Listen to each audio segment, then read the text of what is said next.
do have a quorum of commissioners on the dais. We have a 3:30 time certain item for the American Rescue Plan. I don't know if the administration is ready to take that one up or the mayor's office is present. I don't see them, so we'll hold that until we have a fuller quorum. American Rescue Plan, we had time certain for 3:30 p.m. by the request of the mayor.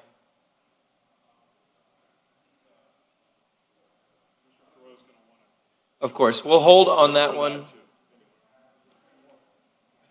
All right.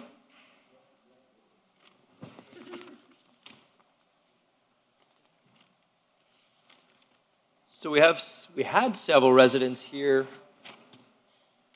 hoping to weigh in on the Allapattah Library issue, but I don't see them here anymore.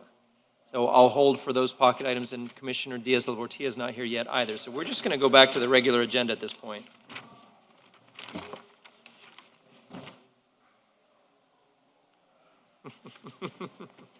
All right, gentlemen, we're going to take up the RE agenda. Yes, RE3 has been deferred, RE9 has been passed, and RE11 has been deferred. So we're looking at RE1, 2, 4, 5, 6, 7, 8, 10, and 12. Chairman, RE1 has some floor amendments by Commissioner Reyes. Okay, let me just see if I've got a motion for the whole batch, first of all. Is there a will to take all these items up at once?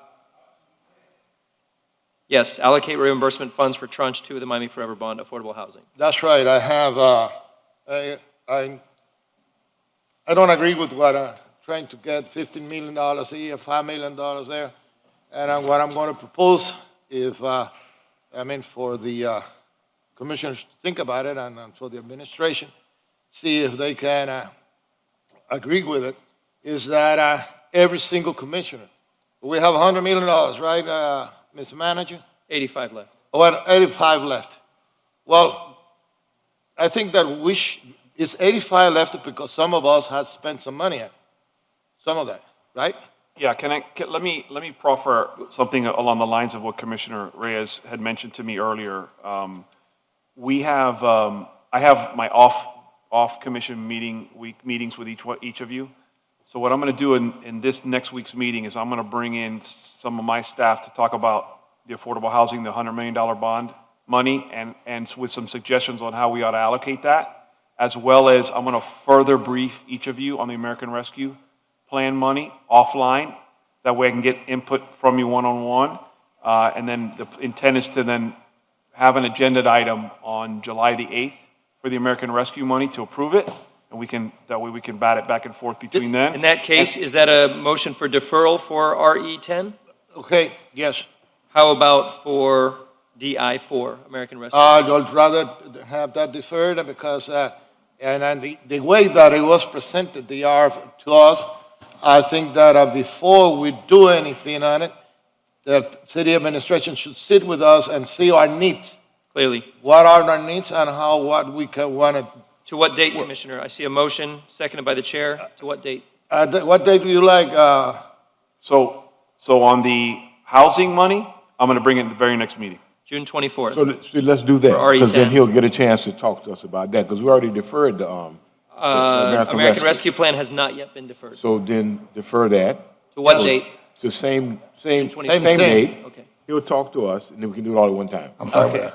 All right. There's been a motion. There's a second. Is there any further discussion? All in favor say aye. Aye. Motion passes to defer DI4 and RE10. Now, the remaining RE agenda, RE1, 2, 4, 5, 6, 7, 8, and 12. Is there a motion? No. So move. Second, and as amended for the amendment that you read, Do you need right? to state the amendments, Madam City Attorney? Yes. Go ahead. So for RE1, these are Commissioner Reyes's floor amendments. It's being recommended that $213,000 be reappropriated to District 4 Dog Run Park Capital Project Number 40B193522A from the roadway improvements at Southwest 23rd Terrace from Southwest 27th Avenue to Southwest 32nd Avenue, capital project number 40-B50412.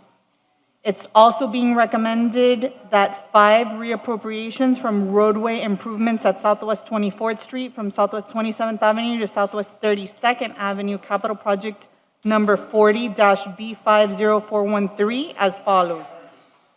$84,000 to be reappropriated to the Arbondale traffic device at Southwest 32nd Avenue and Southwest 2nd Street, capital project number 40-B173655. $250,000 be reappropriated to space planning at the Badia Center Family Capital Project Number, Family Center, capital project number 40-B203515. $159,000 to be reappropriated to District 4 Traffic Calming Capital Project Number 40-B203608. $294,000 to be reappropriated to Gold Star Family Memorial Mini Park, capital project number 40-B193522. $500,000 to be reappropriated to District 4 Kinlock Roadway Neighborhood Improvement, capital project number 40-B213606. Okay? Thank you very much. There's a motion, there's a second. Does the mover accept the amendment? Yes. Seconder as well. Is there any further discussion on the remaining RE agenda? Chair, Yes, sir. just for the record, a backup document is being submitted into the record for RE12 that entails an API funding request form. Does it need to be an amendment? No, sir. All right, thank you. All in favor of the item say aye. Aye. Any opposed? Motion passes on the remaining RE agenda. Thank you very much. Sir? Commissioners, we have some residents here who have asked to look at the Alapata Library issue, the 2 items on the PI agenda.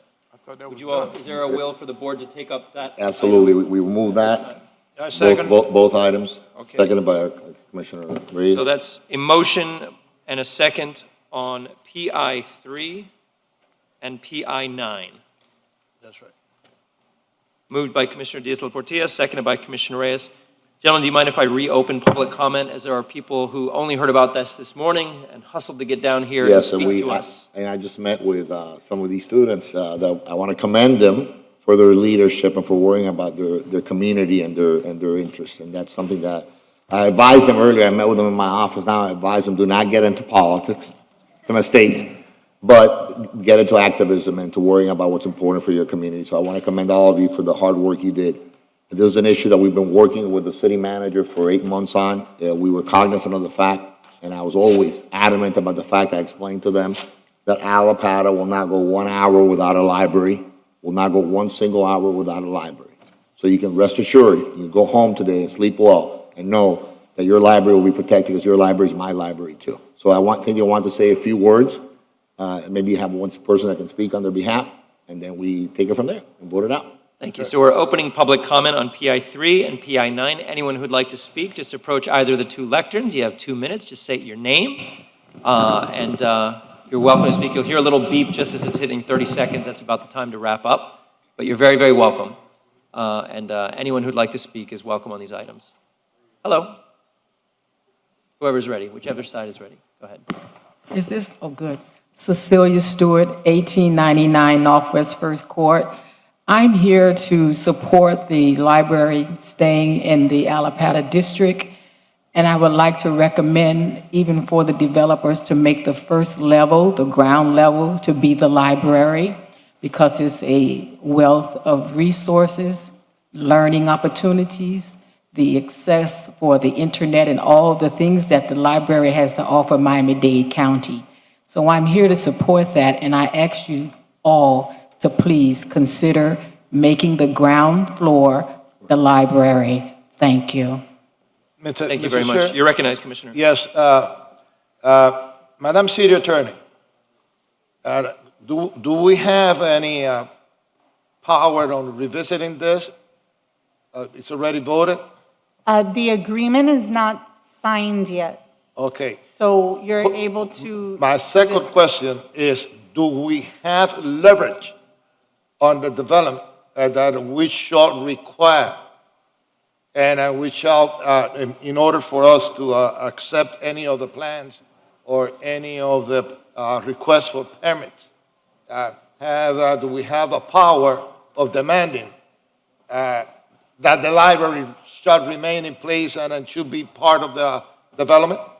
So we are still negotiating. I think the manager may have a little more information on that, but I would think we do still have the room to be able If to we have negotiate the these type power of and we things. have the room, either we have to vote. I think that, well, I'm pretty sure that this commission and the district commissioner, Mr. Diaz de la Portilla, he will be leading that request.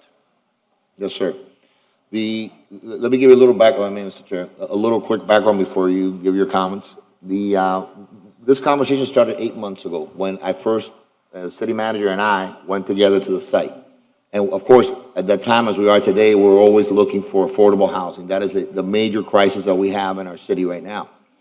When I showed the city manager, because he was not completely familiar with the area, even though he's familiar with the site, but I explained to him how we have a high school there, how we have a senior building across the street, Buena Vista, we have a Fiesta, Fresco y Más, supermarket, how we have an area that's called Little Santo Domingo. We have a very diverse community, and how so many of those people, of all ages, by the way, use that library.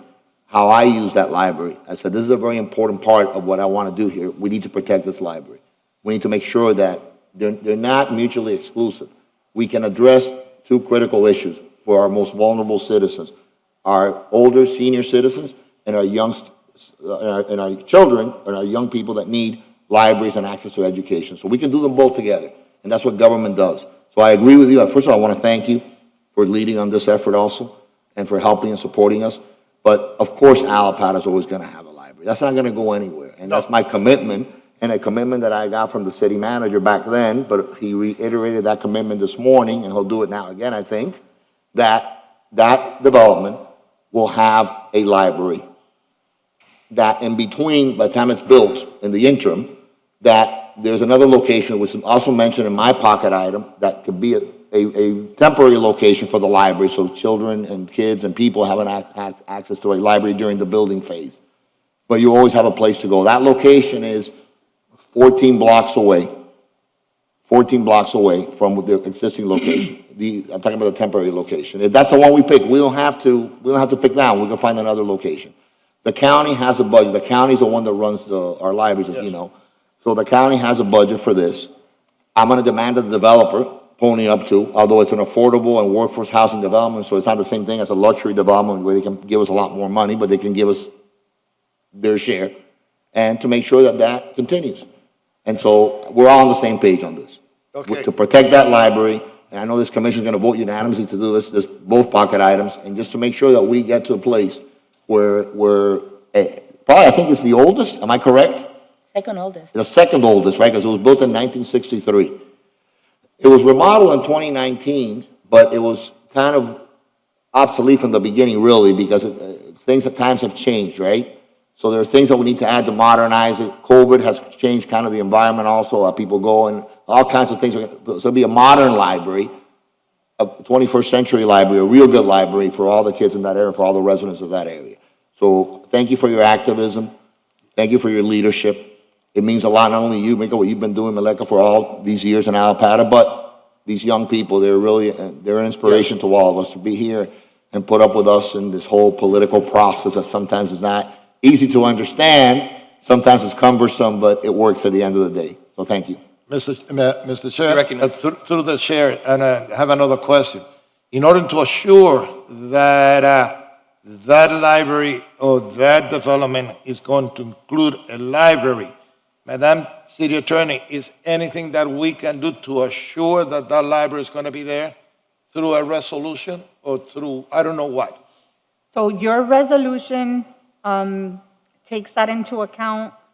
We would also use the portions of Commissioner Diaz de la Portilla. Yes, you can, I mean, there is no like jealousy all of here. it. You can, No, I know, but we can will- put it to- We are city commissioners. Right. We're not Allapattah or Flagami commissioners. We're city commissioners. We're So- city so commissioners. all children, deserve That's right. a place to study and a place to learn. And I want to congratulate you, all of your students, and at the same time, and I said it publicly, I want to apologize.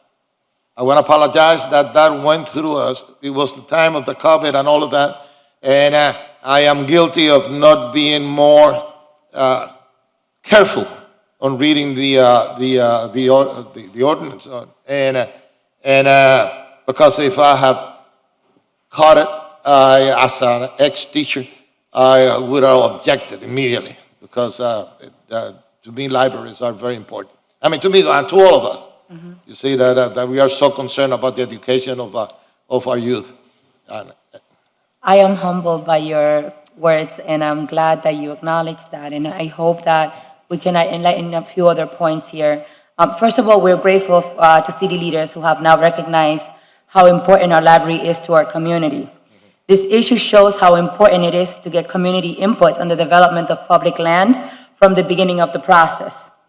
It is important to recognize that strategic location of the current Alapata Library across the street from Miami-Jackson High School and other senior buildings is a safe walking distance for young students and seniors.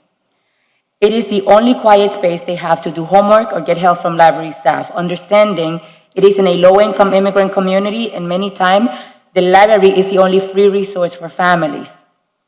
This library also serves Maya Angelou Elementary and other schools in our community.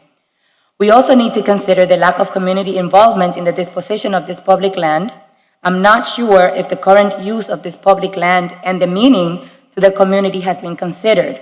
Aside from the library, there is a Miami Parking Authority parking lot used by the micro businesses in the commercial corridor. Many of their certificates of use depend on this parking lot.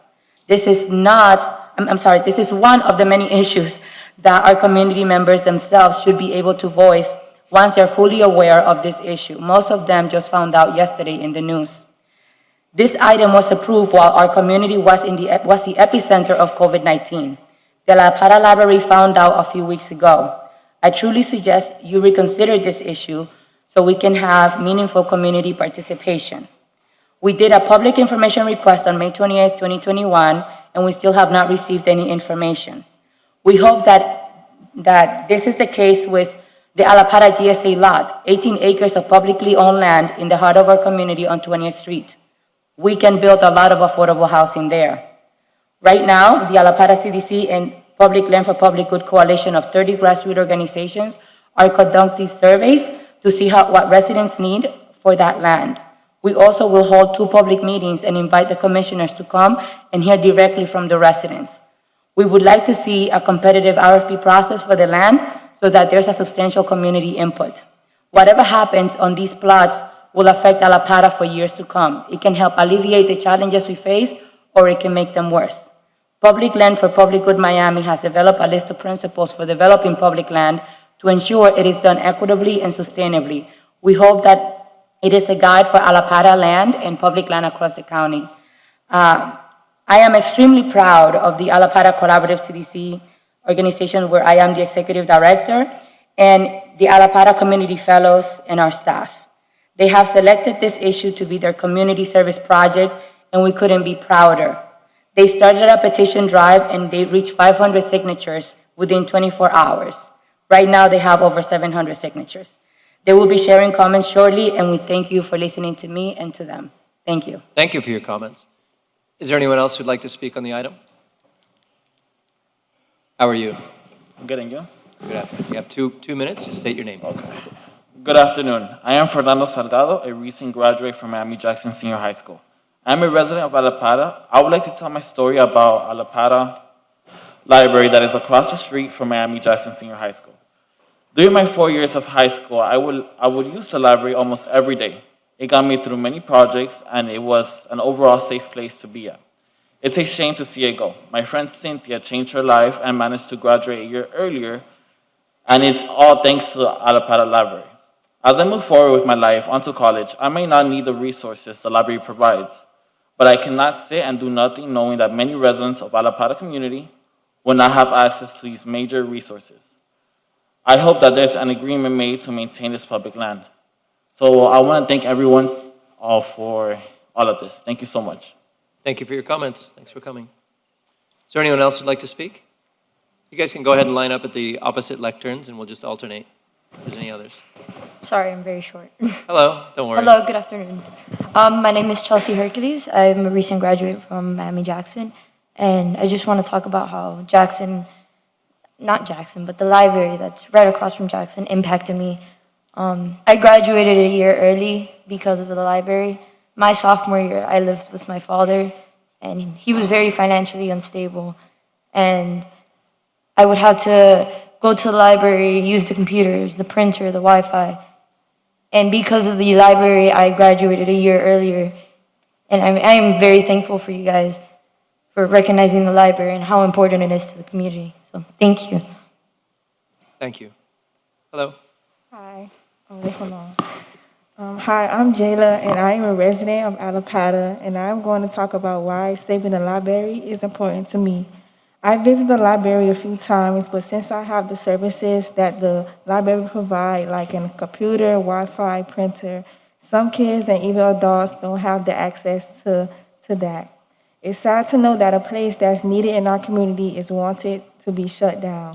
That library across the street from Miami Jackson is a necessity, not a want for students. So in hope of all of this, I really want the library to stay. Thank you for your comments. Is there anyone else who'd like to speak on the item? Seeing none, I'll go ahead and close public comment. Is there any further discussion on the dais? All right. We have a resolution, right? Two. Two resolutions. We'll put them together. Could you combine them and make them, whatever is missing on Mr. Zia Portilla and I mean, with his approval or whatever is missing in mine, because I think that we are saying the same thing. So what we'll do is we'll withdraw PI 3 and add the terms of PI 3 to PI 9, because PI 9 was a more comprehensive list, Okay, and that way he'll be the sponsor, you can co-sponsor. fantastic. I think it was the flip. I believe we can do, can I just read it so that we're clear? Which one? I believe I have it as PI 3. PI 3 is I Commissioner think we're Reyes. clear, right? She's not. PI 3 is I just Commissioner want to make Reyes. sure that I have everything you want, Okay. please. PI Thank 3 is Commissioner Reyes is the smaller one. Right. And the more comprehensive list was PI 9, which is Commissioner Diaz de la Portilla. That's fine with me, as long as you include that he has the, Yeah, we incorporate PA 3 into PA 9. okay, that we have that Todd, leverage. Are you good, Todd? Yeah. Mr. Clerk? Oh, I'm just deferring to the city attorney. Okay. Right, so if I could just read it, Yes. That wasn't very courageous of you. What was that? Self-preservation. You see. Yeah, I got that one. Let me, Mr. Chair. ahead, Commissioner Reyes, you're To recognized. avoid us, if it is this, D1, D3, or whatever it is. Yeah. Whatever, we want to have a resolution, and it's going to be sponsored, whatever you pick, is going to be sponsored by the commissioner of the district, and it could be, I think it should be a co-sponsor by me and by everybody else. By the whole Are commission. you unclear on the terms of So the terms resolution? is I'll what is just so say important. it's simply amending the lease, incorporating a library, and making sure that we do a relocation so that there is not one day missing Correct. from the library. Correct. And we'll draft the rest around that. Those are the Are we basic. missing something? We're missing the incorporation of the library into the new development. The redevelopment. That's Right, amending the lease in order to have the library, but yes, incorporating. Okay, And- well, right, I'm sorry. And strong community input in whatever development they're going to Of do. course. That has to come to the community and listen to what the community has to say, Yes, okay? yes. That's it. Thank you, Commissioner. All right, there's a motion, there's a second on RE 9. All in favor say aye. Aye. Any opposed? Motion passes. Thank you, and congratulations to all of you for your advocacy. Thanks Thank for you. coming out. Congratulations. Thank you very much. And my apologies again. You see, sometimes we listen. All right, so that's You meant PI 1. PI 3, PI 9 is what you meant. PI 9. Yeah, Got it. you said RE 9. It's for the I'm record. sorry, Yeah. thank you for correcting. Why don't we take up the SR agenda, please? Yes, sir? Madam City Attorney, could you read all of the SR items into the record, please? This will take a few minutes. An ordinance of the Miami City Commission, do you want Barnaby to come up? We Is don't that mind what it it. was? It's your Is that- choice. okay. You. An ordinance of the Miami City Commission granting the People's Gas System, a division of Tampa Electric Gas Company, its successors, and assigns a non-exclusive natural gas franchise agreement to use the public rights of way in the city of Miami and imposing provisions and conditions relating thereto, providing for payments to the city during a term of 20 years, containing a severability clause, and providing for an effective date, repealing the prior ordinance. SR 2, an ordinance of the Miami City Commission repealing in its entirety Chapter 2, Article 11, Division 9 of the Code of the City of Miami, as amended, titled Administration Boards, Committees, Commissions, Advisory Committee on Elevate Miami, containing a severability clause and providing for an effective date. SR 3, an ordinance of the Miami City Commission amending Chapter 10 of the Code of the City of Miami, Florida, as amended, titled Buildings, to add a new Article 12 titled Building Energy and Water Consumption Benchmarking, requiring buildings over 20,000 square feet of gross floor area to perform and report annual energy and water benchmarking to the City of Miami, providing for an exemption of certain building types, containing a severability clause, and providing for an immediate effective date. This one has some amendments that will be placed on the floor. SR 4, an ordinance of the Miami City Commission amending Chapter 22.5, Article 7 of the Code of the City of Miami, Florida, is amended, titled Green Initiatives, Florida-Friendly Fertilizer Use on Urban Landscapes, to require Florida-friendly landscape practices, to provide for compliance with state of Florida laws, to provide for compliance with Miami-Dade County laws, to provide for definitions, and to provide for other general requirements contained in the ordinance containing a severability clause and providing for an effective date. SR 5, an ordinance of the Miami City Commission amending Chapter 18, Article 3, Section 18-87 of the Code of the City of Miami, Florida, is amended, titled Finance, City of Miami Procurement Ordinance, Professional Services, as defined in Florida Statute 287.055, as amended from time to time, award of certain professional agreements not exceeding $500,000 by the city manager, to provide a consultant qualification process, a consultant work performance evaluation system, including the requirements, terms, and conditions of such a system, procedures to address non-compliance, and the updating of certain terminology therein. Further amending Section 18-89 of the City Code, titled Contracts for Public Works or Improvements, to provide a contractor work performance evaluation system, including the requirements, terms, and conditions of such system, procedures to address non-compliance, and the updating of certain terminology therein. Further, to establish a new Section 18-123 of the City Code, titled Quality Control for Plan Consultants and Contractors, providing a severability clause and providing for an effective date.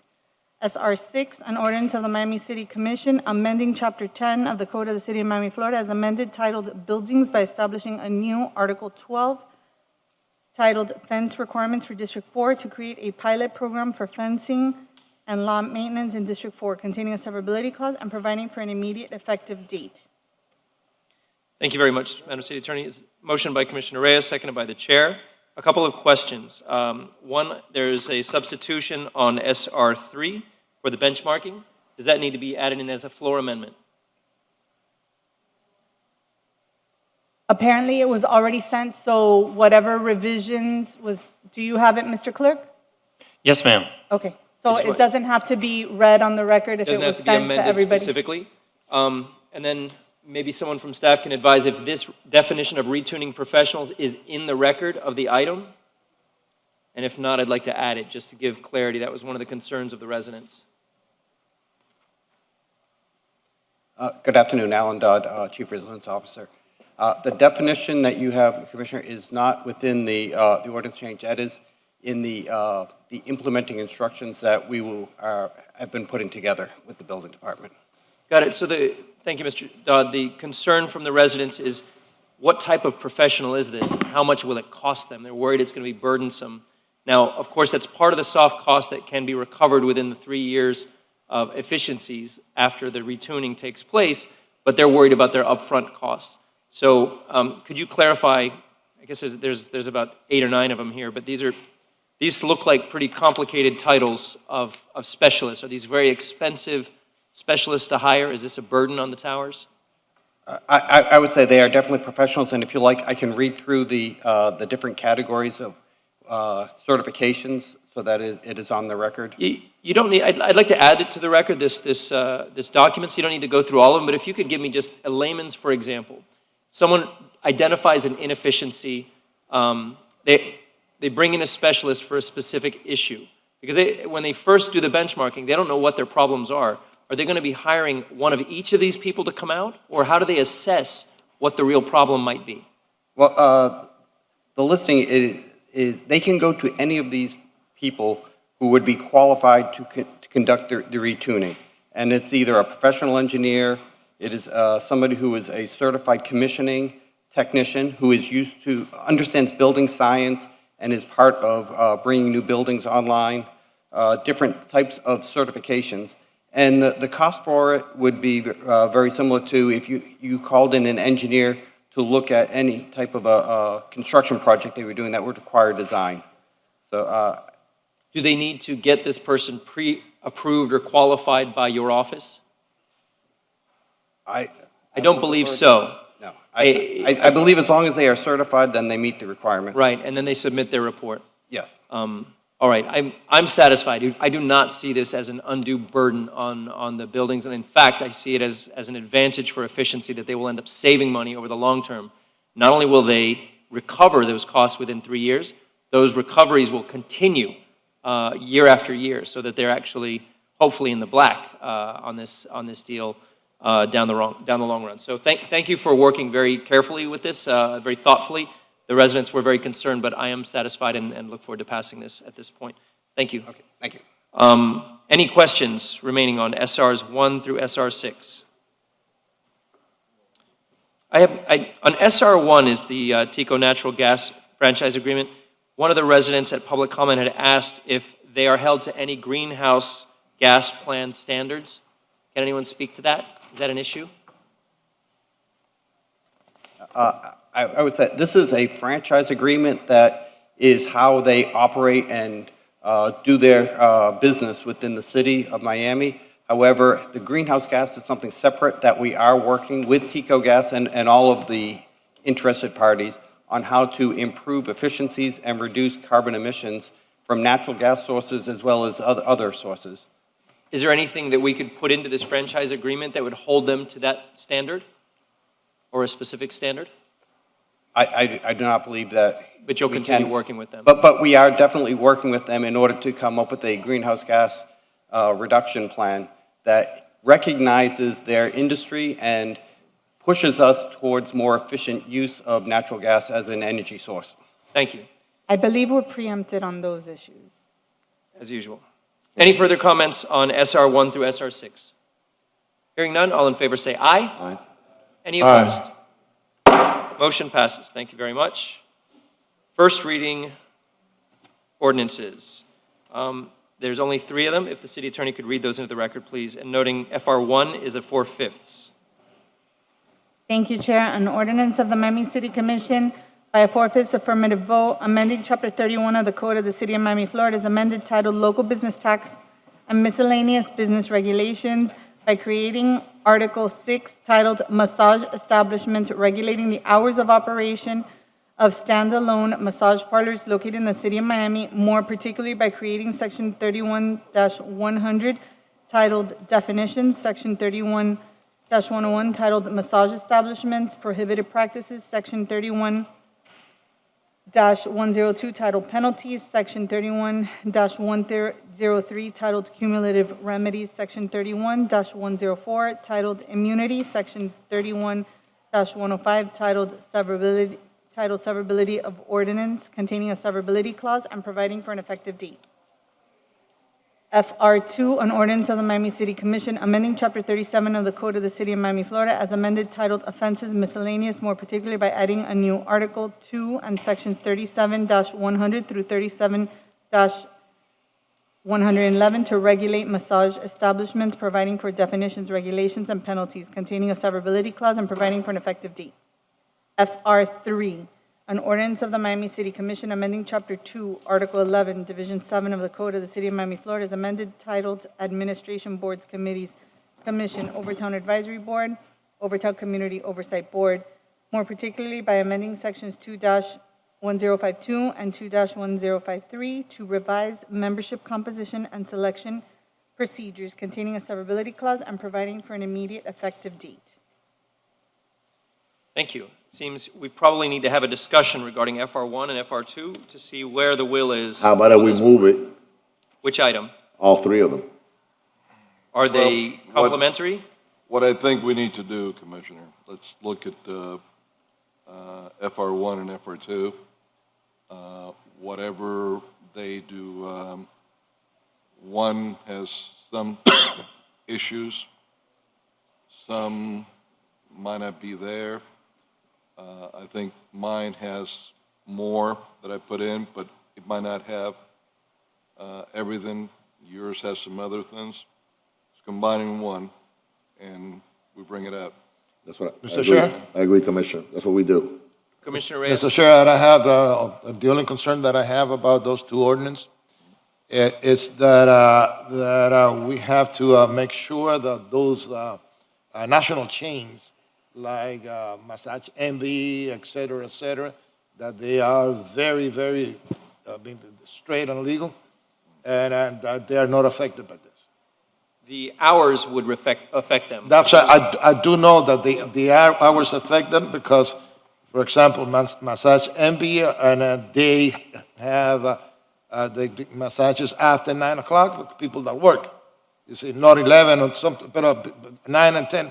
So, well, we have to make an exception to those prestigious and legal national chains. The problem is, and I think the city attorney will tell us that we by law cannot make any exceptions Correct. of one group over another. Otherwise, it's going to be found to be illegal. Well, So, I believe the ordinances are in conflict for time, so can we come to a compromise of what the best time would be? Well, what's the conflict with the time? So I believe Massage Envy is till 10 o'clock. We No, would no, have to I'm not talking check about massage envy. I'm talking about FR1 and FR3 and FR2. on the times. Yes. The difference Can in you times. extend it 1 hour? And that's it. I don't think For that. those, I think we have the same time. I don't believe so. I believe there's an Well, hour difference, but what if we Well, there just could set be it an to hour. 10 There o'clock? could be an hour difference. Doesn't matter. whatever it is. Yeah. we could no, no, I adjust mean, We it could is adjust not it. that, the only thing that I don't want any of those people that trying to come in after us and saying that we're Yeah. interfering with their business and all So of if that. it's an hour difference, we'll just That's right. make it at go. half an hour and we're good to go. I don't know, guys. It don't seem to me we're going to have a happy ending here. So let's make it happy and do it half an hour. All right, we're gonna get done with this one. We'll meet in the middle. So on but it's a good question. I believe FR1, the hours are 9 PM to 8 AM. No, wait, And wait. FR, 9 That's to the moratorium, the Yeah, off yeah, hours. the hours that you cannot operate, 9 to 8, 9 to 8. right. And Right. the other one? and then the other one, FR1, the hours are 8 PM to 9 AM that you can't So it's either operate. 8 or 9 PM. I was gonna recommend 10, but, Yes, because that's what, I I know do the agree with established 10. businesses do run till 10. Established. That's part of their business model. I could go for 10. Yeah, All right. I can I mean, do they that. too. already have that going. Madam City Attorney, are there other conflicts between the ordinances that would preclude us from combining them? I think the penalty phase, some of the penalties are more enhanced than one Yeah. over the other, so we can, That's right. Okay, so what we would do, the penalties on Commissioner Diaz de la Portilla's items have to be done, voted on by a 4/5. okay? So we would just have to make sure to do that. We would have to change the chapters because we put, they're in two different chapters. So if you would just agree maybe to tell me if you want them in the penalties section, miscellaneous offenses section, or in the local business tax receipt section. And then the rest can be Well, put together. I don't mind leaving that up to your best legal judgment, Yep. Madam City Attorney. I agree with that. Okay. So All right, let's- Madam City Attorney, do you need us to combine these into one number, or can I just pass FR1 and FR2 and you No, create the no, combined no. legislation? We will combine it into one. That's the idea. Right, Okay. So shall we withdraw one and, And withdraw 2, and then we will do it into one. We could do it that way, right? Yeah, So how would you humor me Well, Which, FR2, we're not going to name it FR1 or FR2, which is going to go with one. FR2 has got several more points, but FR1 has some that I think we should adopt that are not in FR2. So what we want to do is combine the best of both into one so we could approve it. Right, so if you would humor me, the best thing would be Best of that, both. that I would combine them both and bring them back to you to first reading next, next commission I'll be meeting. fine with that. So that I could bring them both into one section, Yes. put the best of everything. Yes. That's They fine. don't conflict, they actually, Now, do you need us to withdraw Complement. FR1 into FR2 and start from scratch, or do you want a deferral? I would, what do you think? Well, I want to pass both. No, she's saying she wants to start she from comes scratch. back. yeah, she'll bring it back. Oh, she'll bring it back to us. As one. Combined. Okay. And we is will first both reading. be sponsors of it, and anybody else who wants to be a sponsor. Okay. One option would be to withdraw FR2, defer FR1 to 624, and in that way Commissioner Correo and Commissioner Diaz-Portilla can both be co-sponsors, can both be sponsors of the ordinance that will be on for 624. That works. I would rather just bring a new combined item, and then we withdraw both of these at the next Okay, meeting. we'll do All that. right, motion So to I move withdraw withdraw. FR1 and FR2? Yes, sir. Yeah. Moved by Commissioner Reyes, Second. seconded by Commissioner Diaz-Portilla. Any further discussion? All in favor say aye. Aye. Any opposed? Motion passes. We'll withdraw FR1 and FR2, and you don't need a motion, you have direction to bring it back. Now, Commissioner Reyes, what was the time so that the city attorney? 10 p.m. 10 p.m., you good with that? No, that's what the chair proposed, and I agree with it. So you're fine with that? I'm fine with that. 10 p.m. to 8 a.m., they need to be closed. All right, so we are going to have a happy ending after all. That's good. And the next item, FR3. He's running away from that one so fast. I'll move it. Moved by Commissioner I'll Reyes. second it. Seconded by Commissioner Diaz-Portilla. This is your item, Commissioner Watson. This is my item? I believe so, the Yes. Overtown Advisory Board. Overtime advisory. Yes, I mean, I'm You for have it. ownership. You're for it. I didn't know if you want to say anything. Watson got lost blushing between 1 and 2. Yes, He's please. redder right now than Diaz-Portilla is. Yes, move it, please. Okay. There's a motion, there's a Second. second. Any further discussion on FR3? All in favor say aye. Aye. Any opposed? Motion passes, thank you. BU1, status of fiscal year 22 proposed budgets.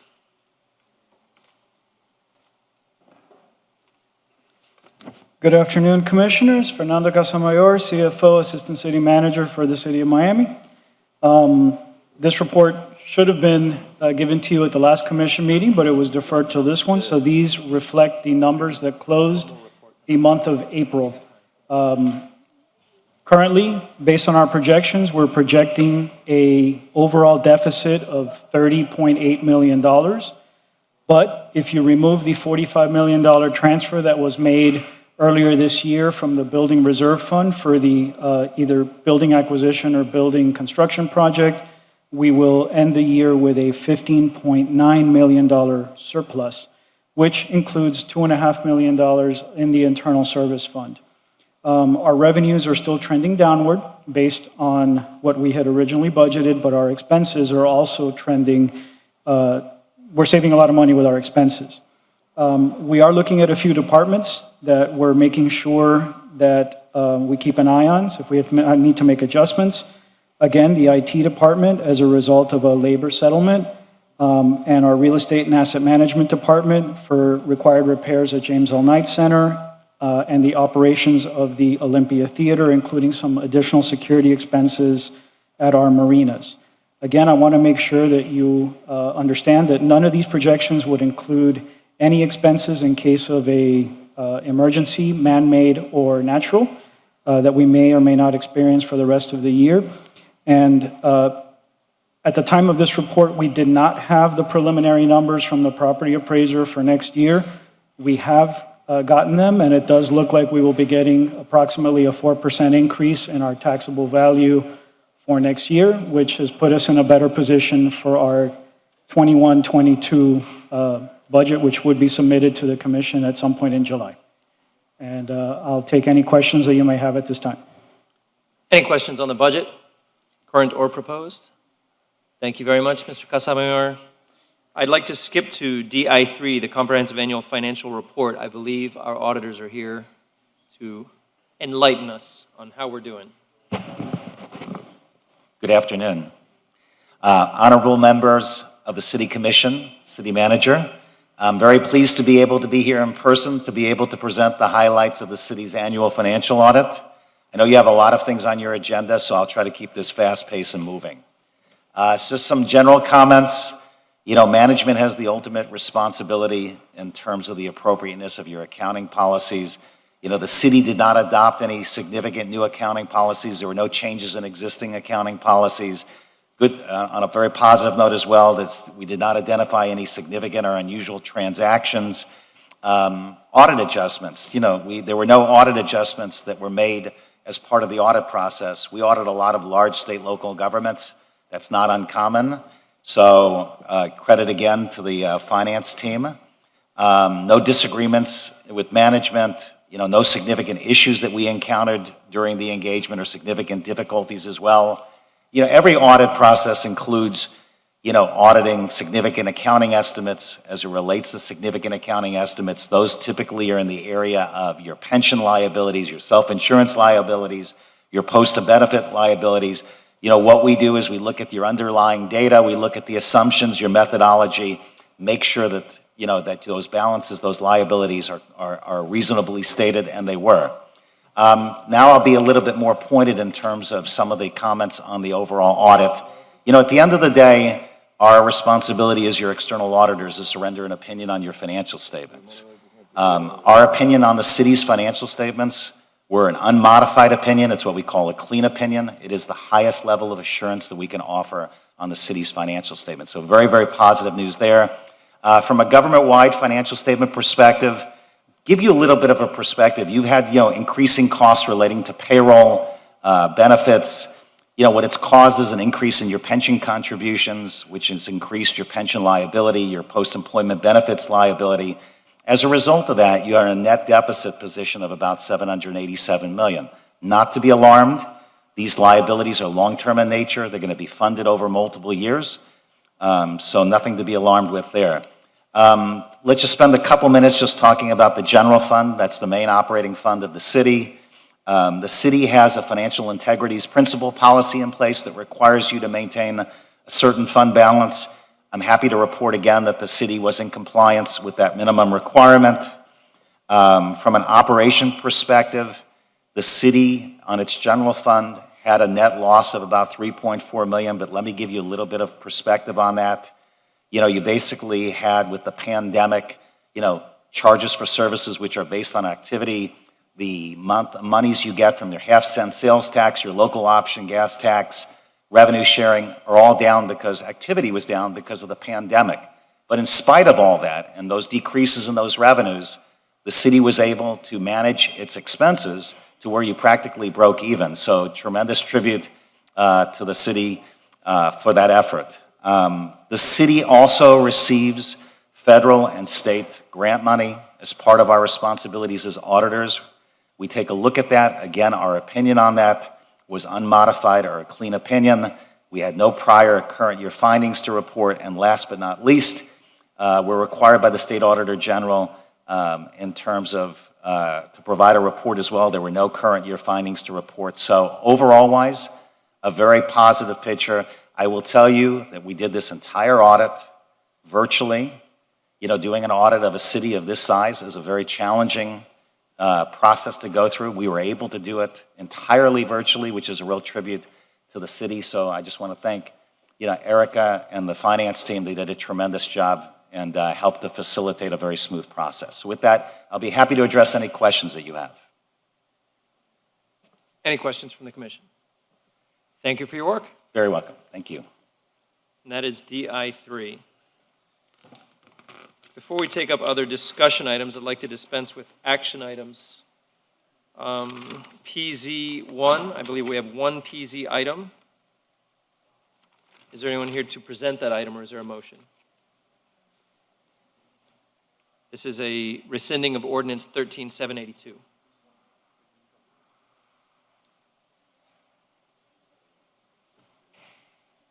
Chairman, may I please read the ordinance? Caesar's here, he's going to explain it to us first.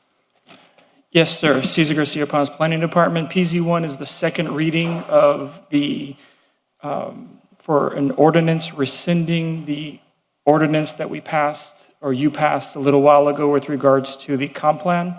We found out it's no longer necessary. This will just be a second reading to repeal it.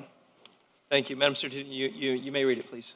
An ordinance of the Miami City Commission with attachments repealing ordinance number 13782 improperly adopted by small-scale amendment procedures pursuant to section 163-3187 Florida statutes on July 26, 2018, as provided in Exhibit A, attached and incorporating and providing for an effective date. Thank you very much. Is there a motion on PZ1, please? Moved by Commissioner Reyes, seconded by Commissioner Carollo. Any further discussion? All in favor say aye. Aye. Motion passes. Thank you. That's PZ1. All right, I'm going to take up our pocket items, and those will be the remaining of our action items for the day, and then we'll finish off with discussion. Discussion items I was going to save until after we do action items. If there is something you'd like to take out of order, you're very welcome. So I only did one of the discussion items at this point. I will ask this to be withdrawn because there's all, I make a motion to withdraw D5, DI5, DI6. Motion to withdraw DI5 and DI6 by Commissioner Reyes. Is there a second? Second by Commissioner Carollo. Any further discussion? Nope. All in favor say aye. Aye. Motion passes. Withdraw, I'm sorry, withdraw DI5 and DI6. We have to find a better system than the one that when we deferred items, unless we give a specific date for them to come back, that when a commissioner doesn't want them to come back or doesn't care, that we automatically are not putting them in so they can keep coming back. And this has been happening not only with this, but with issues that all of us have put forward at one time or another. I'll work you with could the work on that. manager. I'll Thank work you. with the manager to, and then we'll consult with you all about a better process. You are absolutely right, Commissioner. Thank you. And the remaining discussion item is annual report on boards and committees. Are there any others here? Do you need an action on this item? Yes, Chair, I believe that we can defer to the next meeting if we can get a motion for that. All right, motion to defer DI1 to June 24th, please. Is there a motion? Motion? Moved by Commissioner Carollo, seconded by Commissioner Reyes. All in favor say aye. Aye. Motion passes. And now we'll move to the pocket items, please. Okay. So there's PI1. Is there a motion for PI1? Which is that? That is Pride Month. We are celebrating Pride Month. Okay. Motion by Commissioner Motion. Carollo, seconded by the chair. Any further discussion? All in favor say aye. Aye. Aye. Thank you very much. PI2 is the Alzheimer's, and the sponsorship from Commissioner Reyes' office Moved for the event by in November. Commissioner Reyes, second by me. Moved by Commissioner Reyes, second by Commissioner Carollo. Any further discussion? Yes. I just wanted to say a couple thank yous. Mike Sarasti, Director of Innovation and Technology for the City of Miami. I just wanted to thank the Commission for the Alzheimer's item. My mother passed in October from Alzheimer's after an 8-year battle with the disease. And Commissioner, I know you were recently affected, and Commissioner Russell, you mentioned a couple weeks ago what you're struggling with as well. The association was really important for me to find a sense of community as what ended up being me sort of falling into this role of caretaker for Mom. Mom was a public servant. She was for 30 years, she was director of financial aid at Florida International University and went on to be a campus-wide director.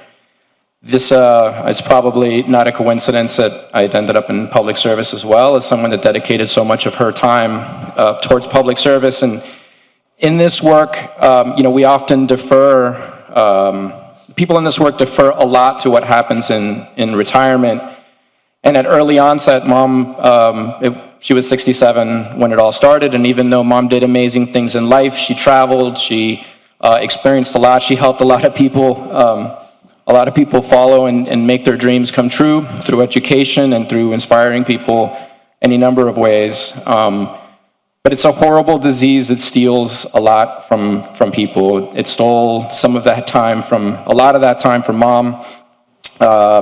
So I thank you for calling attention to this, calling attention to the caretakers. It's, we often focus on the people that have the disease because, we all sort of rally around to support these individuals. But there's also a whole community of people around that are affected. It's the families. Disproportionately, this affects women. 2/3 of the people who have the illness are women. The caretakers are often women who often leave the workforce. It affects us. It changes the composition of society in so many ways. So thank you for supporting. I actually, in the aftermath of Mom's illness, the Alzheimer's Association asked me to chair this year's walk. So I volunteered my time as co-chair of this year's walk. So I'm proud to be here in front of you all as you consider this. And just thank you for spending your time and a little bit of time doing this. Encourage everybody to start teams, create awareness, get involved with Alzheimer's Association, because it helped me find a sense of community. I thought I was doing this alone for a while, and alone, I've got family, I've got Mom's only child, I've got a brother and sister and my dad's who were incredible. But it was really important to see that there are others, there are resources, there are community, there are people who care and are doing a lot to find an answer to this cruel disease. So, Mr. Chair? Yes, you're recognized. If I may, this is a horrible disease that has affected many of us that are here, including Commissioner Watson. And all of us, I think that we have been affected by that, member of our family. I lost my father and my sister. It's hard. It's a horrible disease that affects the family more than it affects the patient. And we have to do anything that is possible to find a cure. And from my office, you're going to have a contribution of $1,000 to start with, okay? Thank you very much, Commissioner. Thank you. I'll match that from my office as well. So will I. I'd like to co-sponsor Me too. legislation. I think it's unanimous. And on behalf of my office and my mom, $1,000 for me too. No, my mom's 79. I lost a year from seeing her during the pandemic, only to come back together and have her diagnosed with early Alzheimer's and mild dementia. And it's hit my family for sure. And the timing with you bringing this, and unfortunately with your sister, and the new approval by the FDA, by aducanumab, of the new treatment that's been approved for trial, there's light on the horizon. So I'm open to learn because this is new for me. And I appreciate everything you guys are doing. Thank you. Yeah, and you can count on a match from my office for that as well. All right, did we get a motion on that? Second. There was a motion and a second, yes. That's PI2. All in favor say aye. Aye. Aye. Any opposed? Motion passes. Thank you very much. PI3 we've already handled. PI4 and 5 as well. PI6 and PI7 are items for hotlines on illegal dumping and bulky waste. Yes, Whose item was PI6 and 7? those are mine. Commissioner Carollo, would you like to make a motion on those? I would. All right. All right. Second. Yes. I'm sorry? He seconded. I just- Oh, sorry. Yes, we have a motion. We have a second. But discussion. Sure. Open for discussion. Go ahead. Well, Commissioner Carollo trumped me, no pun intended. We have a plan, solid waste, and as much as we want to do the line, we're having a real issue on dumping. And I know the manager don't want me to talk about this because it means money, but to the extent that we're going to talk about at some point the recovery money, and I don't know the whys and wherefores stipulations, but solid waste needs some additional resources to deal with this bulky waste. We have some very good equipment that's in some districts, not all, and we need some additional inspectors to help them and cameras to catch people. And so clearly, I don't know what's the timing for putting that on the table, but at least since Commissioner Carollo's item came up, wanted to at least find out when is a good timing to put this on the table. Mr. Manager? We are, so you know, Commissioner, we're actually doing our budget prep now. We're working in some additional resources for solid waste. So we'll socialize that with you and with the other elected officials and get some feedback on it. And- But we're working on some additional resources. And is that going to be a qualified recovery expense, or will No, it help it's, us? It's not going to help us? Nah, because, I mean, we could, but since that's one-time money, these are really ongoing problems. I think they need to be addressed as part of a regular budget. Okay, all right. Commissioner, I'm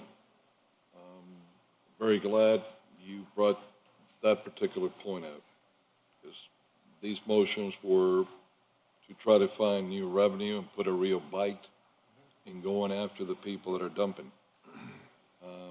But I'm going to give you an example of what happened at the last budget here before you came on board. I pushed, and they were put in the budget, new cameras for solid waste to be put in the areas where we have seen the most continuous dumping. The problem is, they only have one guy for 100 cameras. I mean, this is ridiculous. Who are we kidding? So, right off the bat, I'd like for us to meet with the manager individually, give him time to analyze it, and to be brought back to the next meeting. One, put sufficient people so that we're monitoring those cameras. Two, I want sufficient extra equipment, mainly the trucks with, at least one with a claw, that we could have additional trucks besides the regular days that we have pickups in the districts that are having the most problem with dumping. Look, we're going through some of our streets, and frankly, it's shameful. It looks like, Beirut, back in the day when they were being bombed from everywhere. You would think that, we're in a state of war. And sadly what's happening is that it's a combination, yes, you got people from the outside coming in, dumping in our city, individuals that are working here and they find it easy to dump in our city, but a lot of that dumping is coming from our own. And because of COVID even more, people have not been able to pay rents. Many of the absentee land owners, I wouldn't call them slumlords, have raised the rents even more. So more people are moving out than ever, trying to find a place that they could afford. And they're dumping a lot of the stuff that their furniture and more on into the streets. And, we can't afford this anymore because one is how our streets and residents look. Our residential areas look horrible. And two, it's a great expense for us that we have to pay the county a tremendous amount every time we dump in the county. So we're getting hit with a double whammy on this, and this is why I'm coming with these two resolutions, but we need more than that. Because you got a bunch of demagogues out there that they want to come out and be attacking some of us blaming us for the dumping and so on. And unfortunately, as we all know, we don't have the authority to go out there and do anything. It's the manager. This is why I want to place an item, and, you know, Mr. Manager, Madam City Attorney, please hear me, because we want this item in the next meeting, where the manager is going to come with, and I don't care where we have to ship money from. All this new money we're getting from the feds, we could get some from there. I want, in my district, besides whatever days we pick up, an additional, what do you call those, the clause, with whatever amount of trucks you need to follow it, so that I could have a truck constantly being called to pick up trash and garbage that's being thrown in the streets. That's an excellent Commissioner idea. Watson's going to require the same in his district. That's right.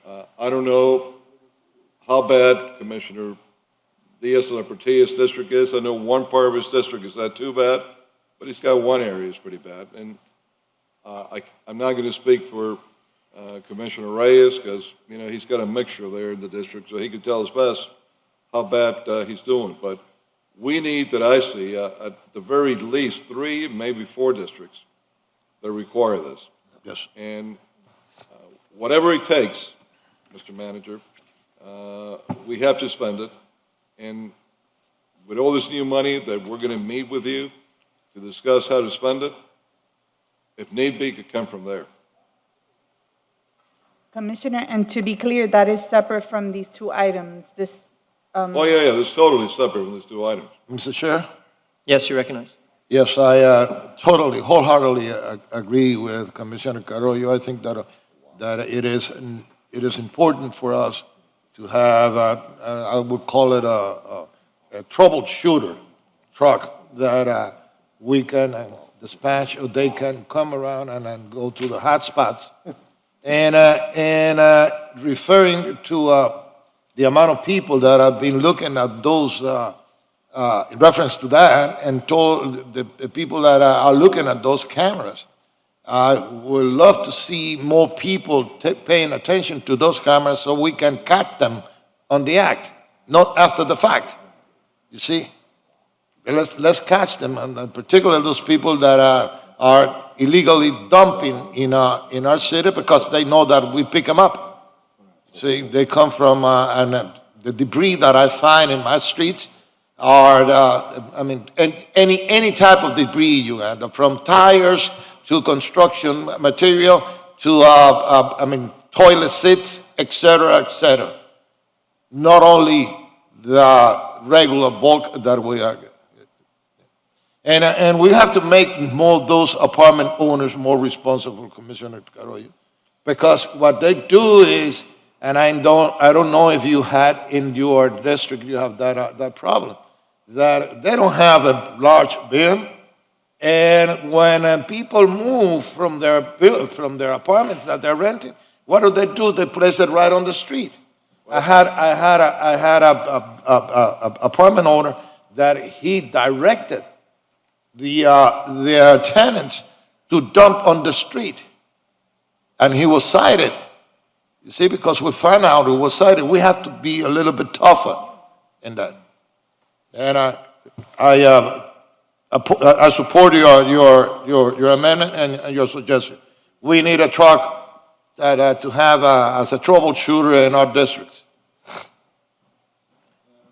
Thank you. Add something in addition, so that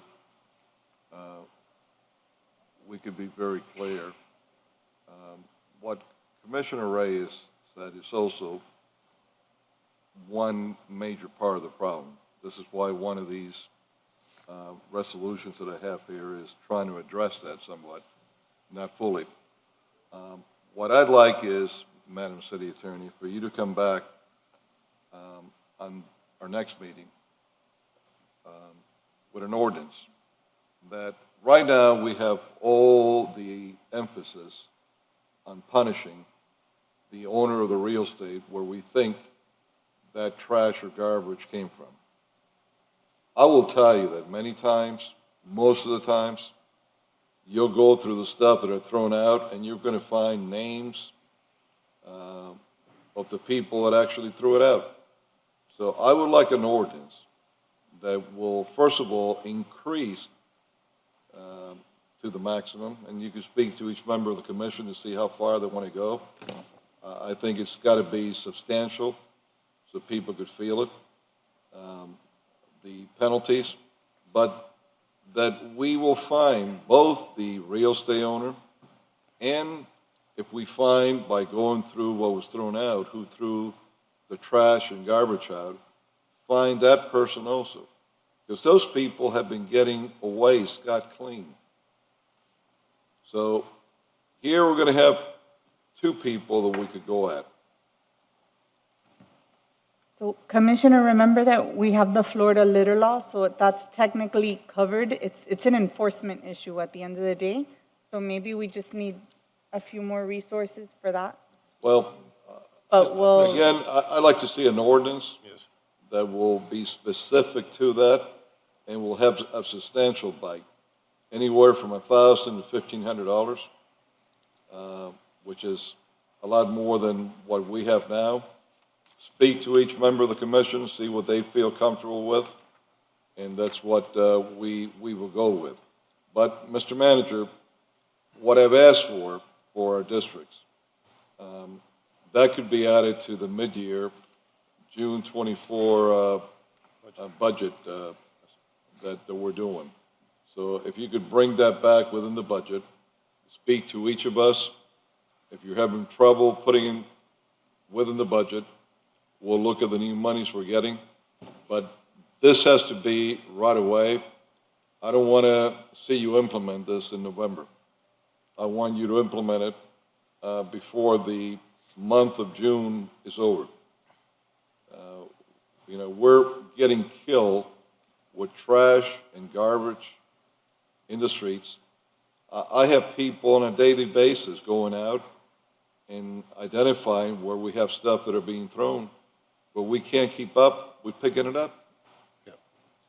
Comisionado Reyes. I want to add to, also, we're doing that now, that we have teams that are there going out and picking up old mattresses. I mean, I don't know, I never seen so many mattresses on the street. And I think that with the federal money, everybody is sleeping better now because, I mean, in my district, my God, I never seen so many mattresses being thrown on the street. But we also need to educate our residents. We need, and I've been asking for this, for a long time to the sanitation department, and the old director Mario was going into it. We need to educate our residents. What can they throw out? And when? When can they throw it out? And you see, if we are going to increase the fine, what I will propose is that we'll give them first a warning. If you do it again, I'm giving you a $1,500. But in order to do that, we need an effective and aggressive educational program. Because some of the people that come from other countries, they don't have that culture of that it is picked certain day, and they think they see it. And also some people that live here, they're even confused. They don't know what to throw out and when to throw it out. So Mr. Manager, if you could implement a citywide, an educational program using every means that we have. You see, our TV station, door-to-door handles. You see, try to educate our people and let them know that it is not right to, after the Wednesday, they pick your trash up, and Thursday, you are dumping more trash in the same place. That is not right. Mr. Manager, that educational program should be one that is a carrot with a stick.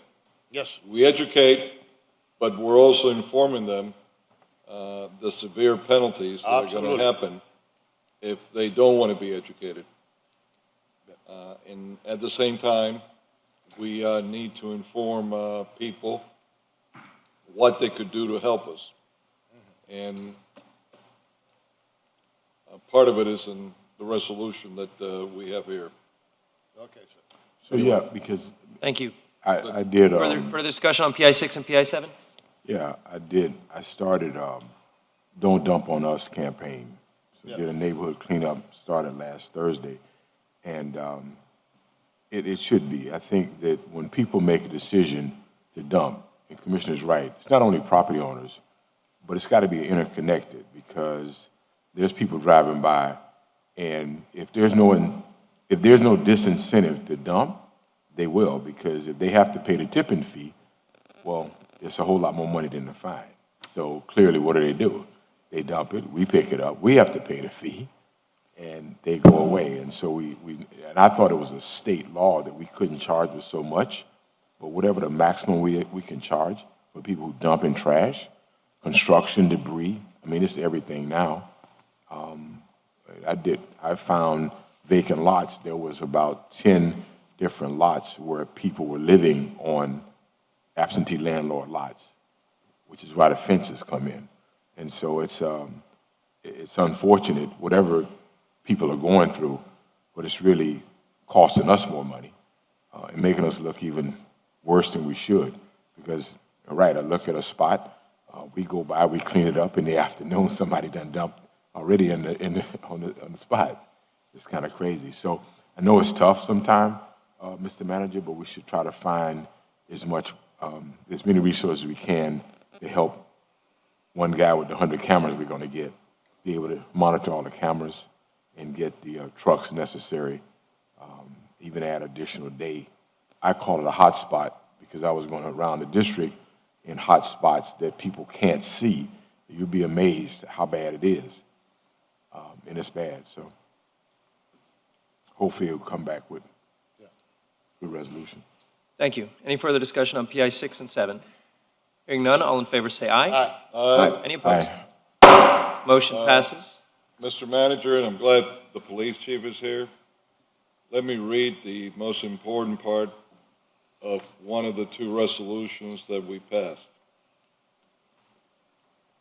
Section 2, the Miami City Commission hereby directs the city manager, along with solid waste and the Miami Police Department, to set up a reward program of $500 per case and hotline for members of the general public who provide tips on illegal dumpsters that lead to either a civil or criminal prosecution and conviction. What are we saying here? That out of the either civil or criminal prosecution and conviction, where we're going to get sufficient dollars, in particular now that we're going to raise this next week, the fees, we are going to give each lady that's home, housewife, don't have a job, just hanging out, because they're grateful to our great federal government for the incentive they're giving them, $500. If they see someone that's dumping in the streets, they give us enough information that we can prosecute and convict them. And you know what? You give us 6 months of that, you're going to see the dumping in the streets cut down by no less than 50%. Because we're going to have a whole army of people that all of a sudden are going to want to help us, and we're not paying for it. Are the people that are dumping that are going to pay for it. And we're going to save a lot of money from not having to pay the county by taking all this trash and junk to be dumped. Chief, how quickly do you think you could put something like this together? Chief, you're recognized. Thank you, Chairman, Commissioners. We would recommend, Chief Aguilar was just whispering, that we utilize Crime Stoppers, that we encourage this program to go through Crime Stoppers, so it can be anonymous, because obviously there's going to be neighbors reporting on neighbors in many instances, and the anonymity would be really important, and we would just, we would then reimburse Crime Stoppers from the funding from the city. That would be our recommendation, Commissioners. Okay, well, whatever it takes, but, Mr. Manager, I would really like to see a program put together as quickly as we can on this, that we do a good commercial and put in our own city cable station, and that we do a mail-out. A good-sized mail-out so anybody could read and understand that if they dump, they're going to pay a price. And if you catch them and you want to help us anonymously, you're going to make some money. Mr. Chair, I have a question for the, Yes, you're recognized. not for the chief, for the city manager. Mr. City Manager, a few months back, the ex-sanitation director came before us and he asked for additional inspectors. Were those inspectors provided, or how are we hiring more inspectors?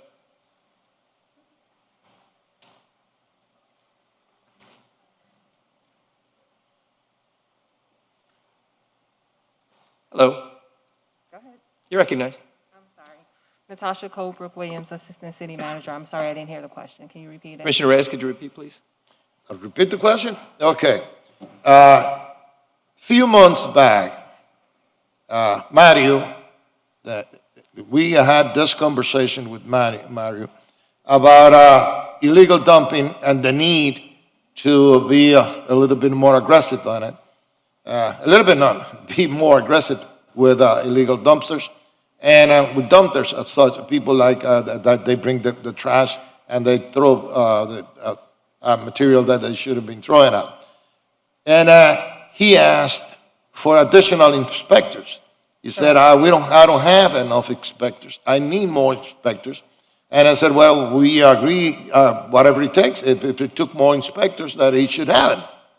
And my question, I thought that at the time it was agreed that more inspectors were going to be hired or trained, So whichever you prefer. Okay, so Mario did propose in his plan additional inspectors.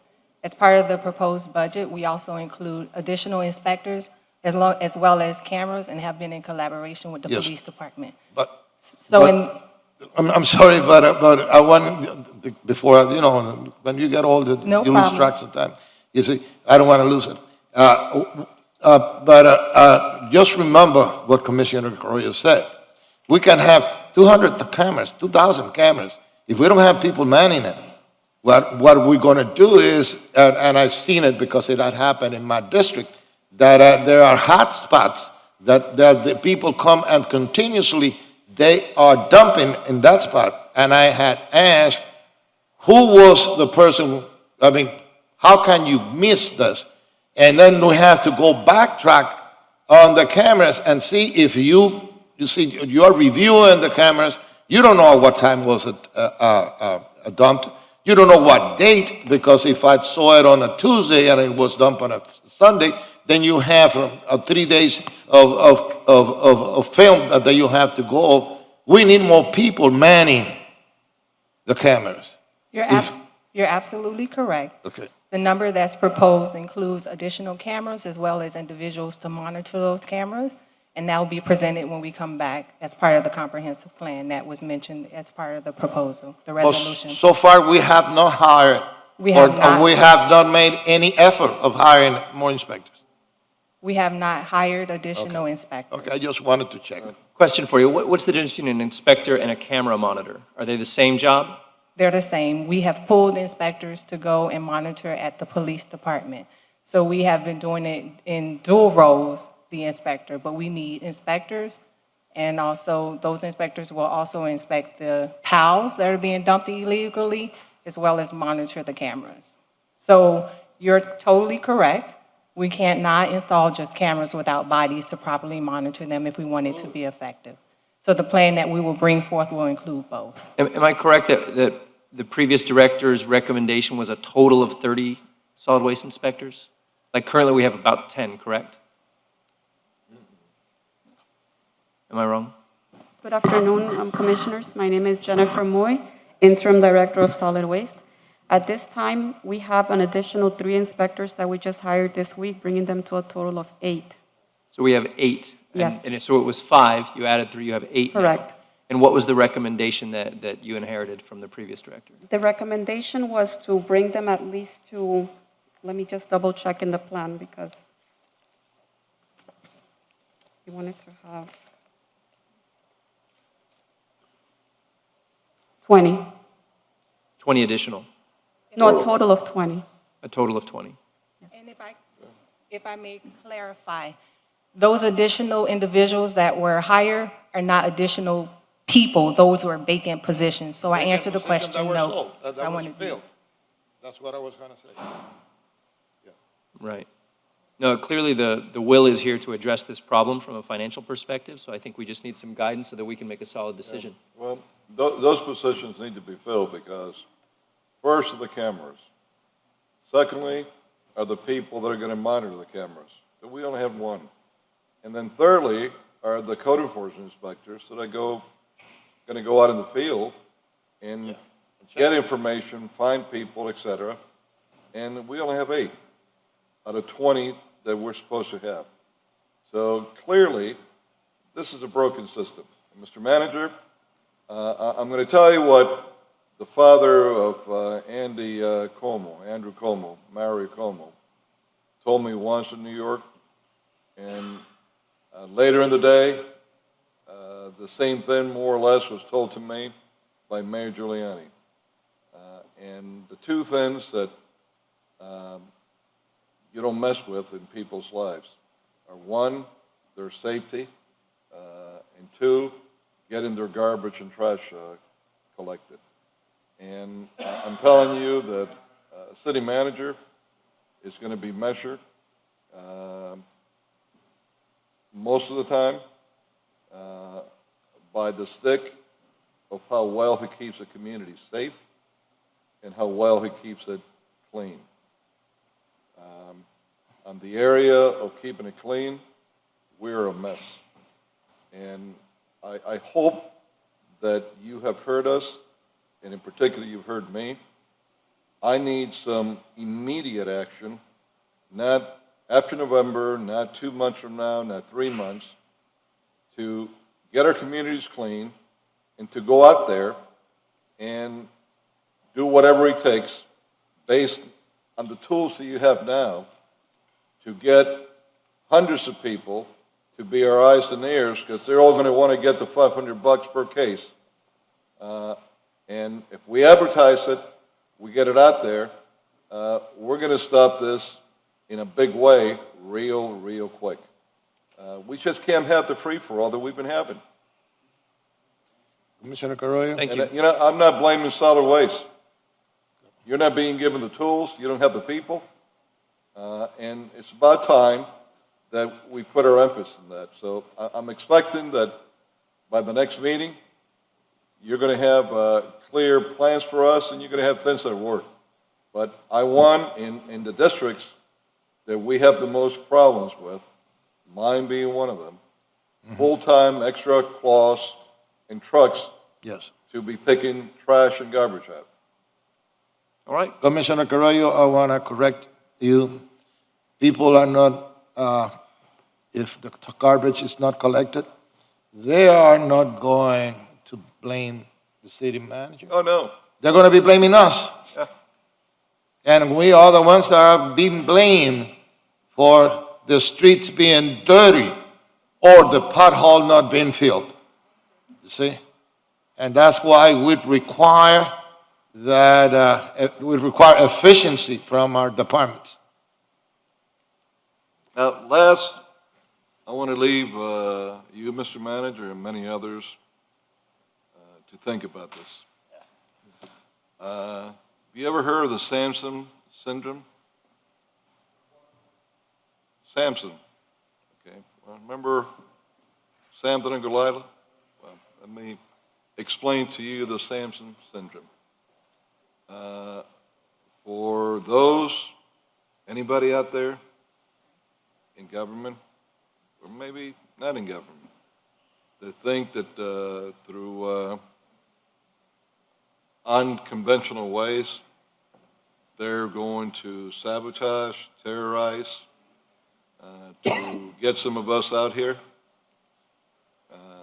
I am going to assure you that the Sampson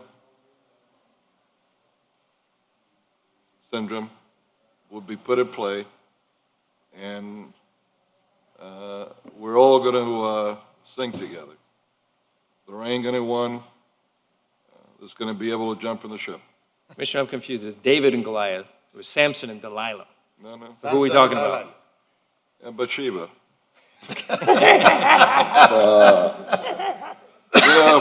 At my age, you get confused with all the girls you dated. All right, gentlemen, is that it on PI 7 and PI 8? Thank you. I'm sorry, PI 6 and 7. Chair, Yes, I wanted to add a conversation. to the solid waste conversation? Yes. I know we're all very excited about the next item, at least I am, but I did have a very good conversation with an officer, and I know we've been focusing the conversation, Commissioner Carollo, on solid waste, but I also want to make sure that as the commission evaluates and considers this, the officer made a good point in terms of the need for more. I think there was a division of detectives that deals with environmental crimes, and it does seem that that is perhaps in need of more support, or maybe short-staffed.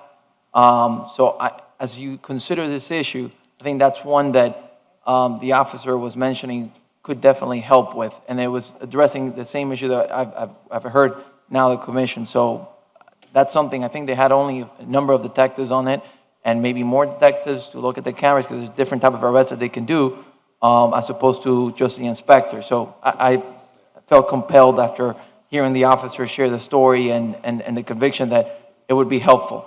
So I share that with you, and hopefully that informs the conversation. Thank you for your... I think all of us are in agreement up here that whatever additional boots in the ground the police department needs, we're going to provide it in a budget.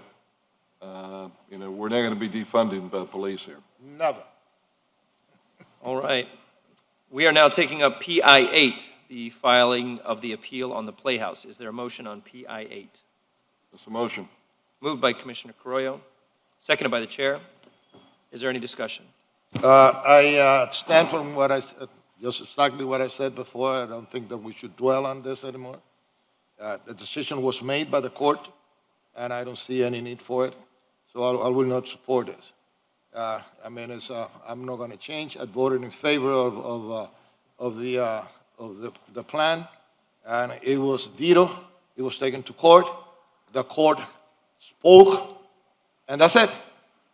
If I wouldn't been the other way around, I would have not voted for an appeal on the decision of the court, the other way around. So I think that I respect what the court said, and I don't want us to be spending more money on this item. That is my opinion. Everybody can vote.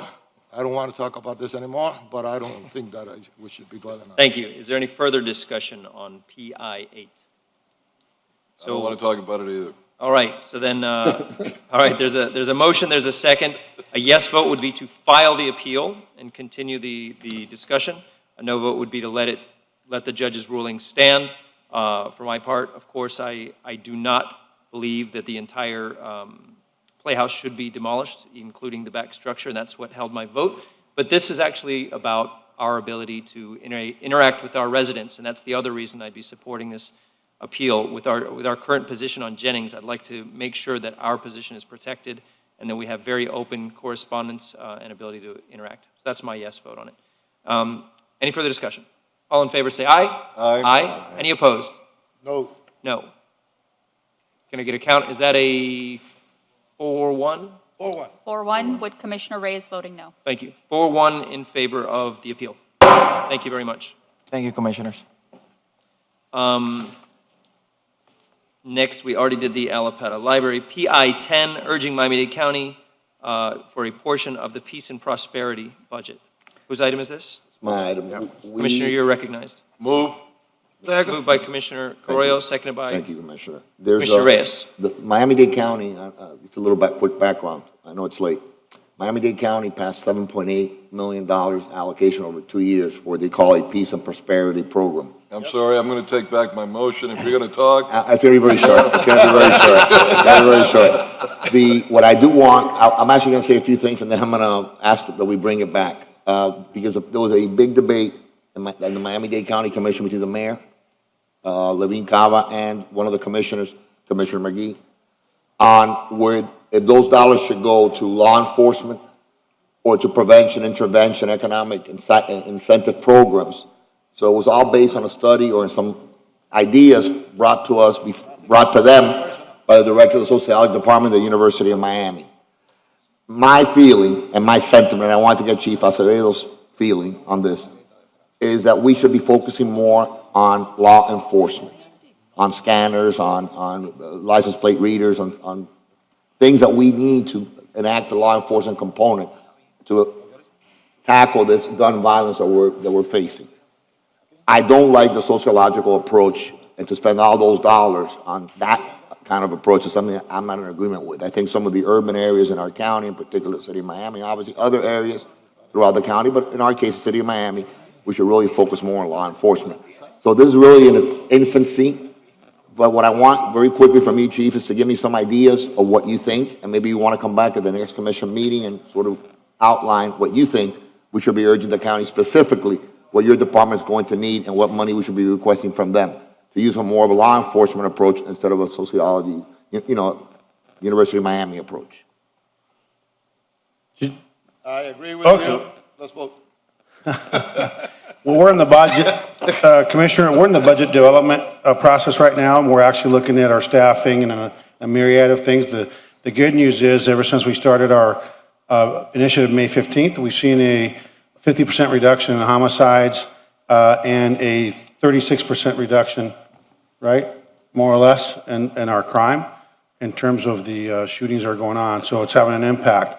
But I think you have to have a comprehensive approach. You've got to deal with the social issues in terms, especially for youth and youth programs, training programs, education, pre-K education. But by the same token, that's going to take years to be able to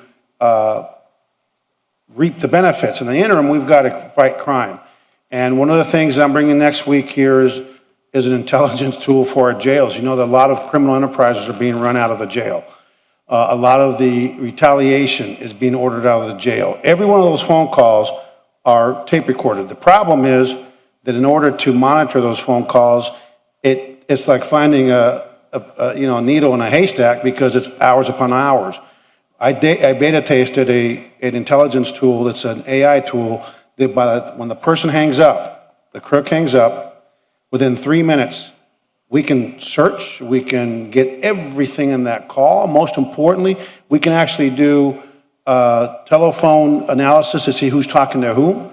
If the shot caller is using another prisoner, so that's coming next week, the test. I talked to Director Ramirez today.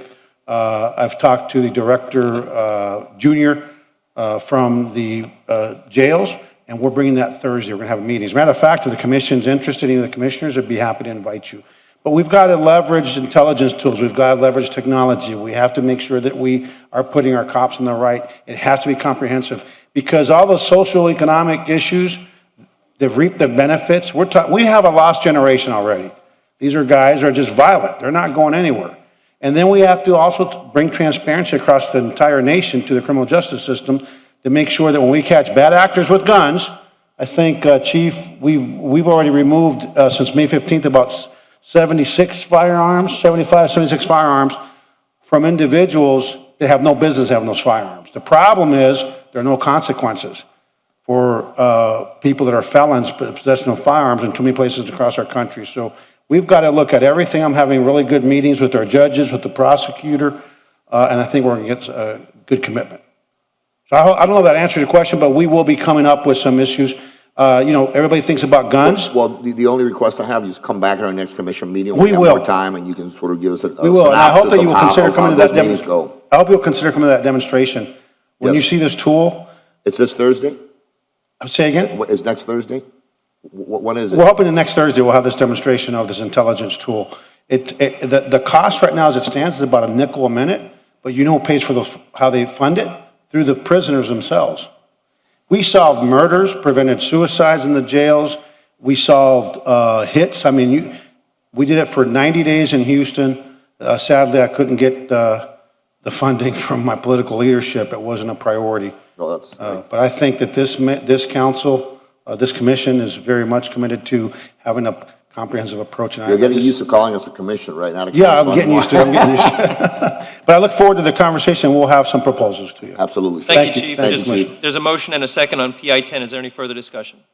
All in favor, say aye. Aye. Any opposed? Motion passes on PI 10. PI 12, Commissioner Watson's temporary event. Is there a motion? I know, because you know that scooter's talk gonna take longer than mine, right? Oh, I'm sorry, did I miscount? I think you skipped one there in the. Forgetfulness of the chair. Yeah, yes, please, real quick, mine. Thank you. Motion by Commissioner Watson, second by Commissioner Reyes on the event. Is there any discussion that needs to be had? I may have to make a correction on the date, because I think it's supposed to be July 11th. But this is something that's critical for the small business. But the manager is committed, We're going to sit down and try to help him address what comments I've had come a lot, since a lot of that stuff is happening in our districts, to straighten the process and make it easier for the smaller guys to continue to compete coming out of the pandemic. Thank you very much. There's been a motion, there's a second. Any further discussion? All in favor, say aye. Any opposed? Motion passes. Mr. Chair. Which one did I forget? Can I just say something right quick? Because I think that we had a discussion this morning about the rent relief. Yes, sir. And a lot of people are used to going down to see us. I think not being able to do that also hinders a lot of the residents in the flow. So I'm not so sure. I know we're continuing to open different venues, but that's also something that should be in consideration. CD is now not in the MRC building, and so it's still lack of access is causing problems for residents as well as business residents. And so hopefully the opening process will continue going forward. So I just wanted to say. Thank you, Commissioner. All right, PI 11. Okay. Commissioner Diaz-Portilla, you're This is- recognized. I'm bringing this item up again because obviously I'm sure you've seen the news accounts of an accident that occurred with a scooter. And I said at the last commission meeting, I remain very concerned that we're going to have some bad accidents. I know that our city manager, I spoke to him earlier today, is going to come back to us on the 24th, the next commission meeting. I just wanted to make sure that I reiterated my concern of this, that we don't halt this program until something bad happens. And something bad happened in between the last two commission meetings, between last commission meeting and this commission meeting. And there's a concern, a safety concern. I had a great meeting with them today, with one of the companies. They are trying to address all the concerns. They believe the RFP with the manager earlier today that there is going to be a lot of safety measures put in place. I hope that June 24th is not too late. What I'm going to do is I'm going to defer it instead of having the debate today. Motion to defer PI 11 to the June 24th agenda. Seconded by Commissioner Carrillo. Any further discussion? All in favor say aye. Aye. Any opposed? Motion passes. Boards and committees, please. Good evening, Chair and Commissioners. BC4 Bayfront Park Management Trust, Commissioner Carrillo will be reappointing Mary Lugo and Jorge Suarez Menendez to the at-large seats. Moved by Commissioner Carrillo, seconded by Commissioner Reyes. All in favor say aye. Aye. Any opposed? Motion passes. BC8 Code Enforcement Board, Commissioner Watson will be appointing Sammy Lamy. Is there a motion, please? Move. Moved by Commissioner Reyes, seconded by the chair. All in favor say aye. Aye. Motion passes. BC14 Housing and Commercial Loan Committee, Mayor Suarez will be reappointing Bill Ramos as the chairperson with a 5-5 term waiver, please. Moved by Commissioner Reyes, seconded by Commissioner Diaz-Portilla. All in favor say aye. Aye. Motion passes. BC20 Miami Technology Council, Mayor Suarez is recommending the appointment of Philip St. Jude's to Category 3, creation of jobs in emerging technology to the at-large seat. Is there a motion? Second. Moved by Commissioner Carrillo, second by Commissioner Reyes. All in favor say aye. Aye. Motion passes. That concludes the boards and committees, Chair. One to bring up, please. The Miami River Commission, their representative has asked if we would be open to appointing Spencer Crowley to the Miami River Commission. Normally, that seat is appointed by the D1 commissioner, so I just wanted to bring that to your attention. We're having conversations about that still. I want to bring that back on the 24th, Fair enough. Thank you very much. because there are other applicants that are interested, that's why.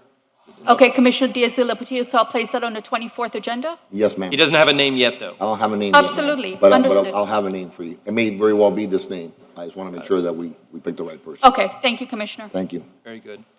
Thanks very much. Am I missing any of the business of the day? I believe we have accomplished our agenda before 6 p.m. You're welcome. Great job. You're welcome.